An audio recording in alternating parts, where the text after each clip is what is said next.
lagi mo sinasabi mo, bago lang kayo, no?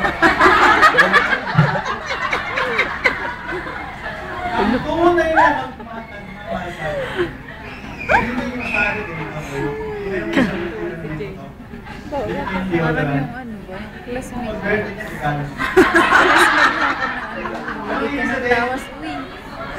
Masakit yun. Ito regalo, pangkamot sa buto. Isang box na tawas. Yung bato pa, no? Yung malaki. Malaking tawas. O yung bato. Meron kayo niya. Pag ganyan, sabihin mo pasalamatan mo ang Panginoon dumating sa buhay niya. Why? Matatapos na ang putok mo. Isipin mo?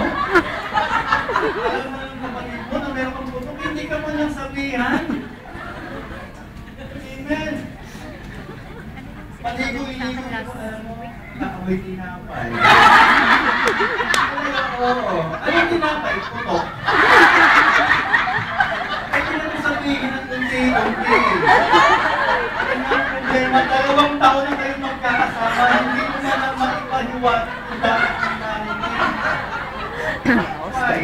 Hindi po yun eh, no? And flattery causes hindi siya napahamak dahil napahamak siya. Napahamak siya kasi hindi mo sinabi yung dapat niyang hindi natin alam sa pagkakabi ng totoo. I'm so Yung mga tao na happy. iiwas I'm so happy. Ano ba mga? Yan pala, makita na to. I'm so happy. You're the one. Okay. Sa Barney. Nakatahan Barney. Stingy. Sa Tagalog, belekoy. Kuripot. Ano yung stingy? Makunat pa sa inuyat. Okay. Proverbs 23 verse 67. Don't eat with people who are Tagalog, huwag kang magpapalibre sa makunat. Bakit? Makunat nga eh. Manilibre pa ba yun? Sakit sa balat, kailangan. Don't desire their belief kasi huwag mong hahangarin yung masarap nilang pagkain. Bakit? Sasabihin nila, eat and drink, they say. Tayo, sabi ito. But they don't mean it. Ano ka lang? Sablan. Sablan pa namin. Ay, ganda. Ay, ako. Alam mo ka. Yan ang mga kapupunan. Sabi, huwag kumain kasama ng mga huwag kumasahin sa eat and drink, they say, but they don't Sasabihin feel yung presyo. They are always thinking about how much it costs. Ay, kinikwento. Mahal. 50 dollars. Isa pa, extra rice na. Extra rice pa. Busog ka nga. Kasama naman ang loob mo. At meron pang prayer na pag may mga bulot. Mabawasan ng mga matakot. Amen. Naniniwala ko yung mga nag-encounter. natin sa beach. Oo, hindi natutulog. Mga Jesus. Yay! Amen.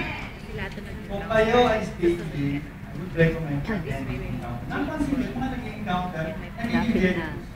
Nagiging giver. Nagiging palabigay talaga eh. So ito po yung isang uri ng tao na dapat natin iwasan. Avoid these people. Yung mga makukunan. Alam mo makunan? Ba't tinawag na makunan? Si Berber di makunat. Yes. Mayawag po, pag yan pumasok sa buga, nahawakan mo yung buntot, pag hinila mo, ang hirap. Para bang offering. Naipasok mo ba? Ayaw mo ba? Amen. Hindi natin naintindihan habang tayo naging makunan, habang tayo naghihirap. Tama, The only way tama. to be prosperous, the only way to Sabi experience ng yaya, abundance, hindi maganda. being genuine. Amen. So, yan po yung number 3. If you want to finish well, resist special situation. Kung gusto mo magpatuloy, tapusin ang simulan, resist special situation. Ano yung special situation? Kaya talaga yung compromise. Yung bang may mga pagkakataon ko, nakakita, may pera na iwan, ano po, kay pastor, special situation. Amen? Lahat ng kapatiran nasa beach, lahat ng kapatiran sa RPC, nasa beach lang, ikaw lang naiwan, nakakita, or, special situation. Amen? Mga kakaibang sitwasyon na kung saan maiinkwentro mo sa buhay mo at yan ay hihilahin ka palayo sa Panginoon. One time lang naman. So, this is special situation. Compromises. Doing what I wouldn't normally do. Yung mga bagay na hindi mo talaga ginagawa pero dahil sa special situation, natutukso kang Lord, one time lang naman. At ang kasabihan nito ay, just this one. Ito lang. One time lang. One time lang. Saan ang best mo na sinabi yan? So if you want to finish well, resist special situation. Napansin ko po, yung mga madaling bumaksak sa temptation, yan po yung mga tao, mababa yung kanilang tinatawag ng moral fiber. Madaling mapurtol yung paninindigan. I want to tell you this. If you want to grow, if you want to mature, if you want to really grow, live your life not based on what you feel, but based on what you believe. Amen. Ano bang paniniwala mo? Dapat ang Kristiyano ka. Ano naramdaman mo? Sakat eh. Magkalaban yung feeling saka yung belief or conviction. Don't rely on your emotion. Run your life based on conviction. Amen? Alam niyo po, ang emotion, unreliable. Why? Kasi iba-iba ang pakiramdam natin. Hindi dahil masarap, tama. At hindi lahat ng tama masarap gawin. Gawin mo yung tama kahit ayaw mo. Gagawin mo yan hindi dahil gusto mo, kundi ito ang tama. Ay, hindi natin. Gagawin ko ito kahit hindi ko gusto. Gagawin ko ito kasi ito ang tama. May mga Kristiyano minsan nag-realize sa pakiramdam, di ba? Kahit mali, hindi ang tanong. Ang tanong, hindi ang pakiramdam mo. Ang tanong, diyan ba ang tama? Ang Panginoong Jesus. Kung ano yung tama, ginagawa ang tanong, masaya ba ang paligid niya? Hindi. Pag gumawa ka ng tama, hindi sa maraming tao, hindi sa sang-ayos tayo. Why? Mas marami kasing tao nag-ooperate sa mali kasi tao. Tama. Sa Hong Kong, kung maraming OFW mga kapatid, na gumagawa ng isang bagay kasi yun ang masarap o hindi yan. Kahit iilan lang kami gumagawa nito, pero ito ang tama. Dito ko sa kaunting tama. Kaysa napakarami naman na natin na nagsama-sama tayo sa mali. Amen. O sabihin mo sa mo, itama mo! Tama mo! Lakasan mo pa yun, may laban yung mata siya. Itama mo! Amen. Doing what I will normally do, that's this one. So, number 3, resist special situation. Proverbs 19:22. Proverbs 19:22. It is better to be poor than honest. Hirap ka kasi honest ka. Kesa naman gumamang ka kasi nandaya ka. Proverbs 12:3. Wickedness never brings stability. Only the godly have deep roots.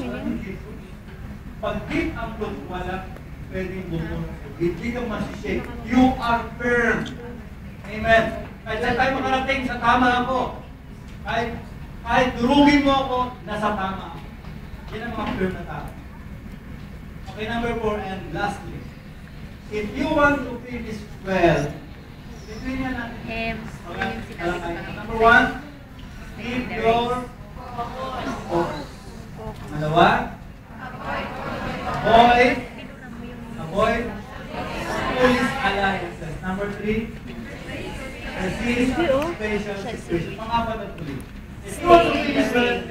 Say in Pinura ko ng tuloy. the race.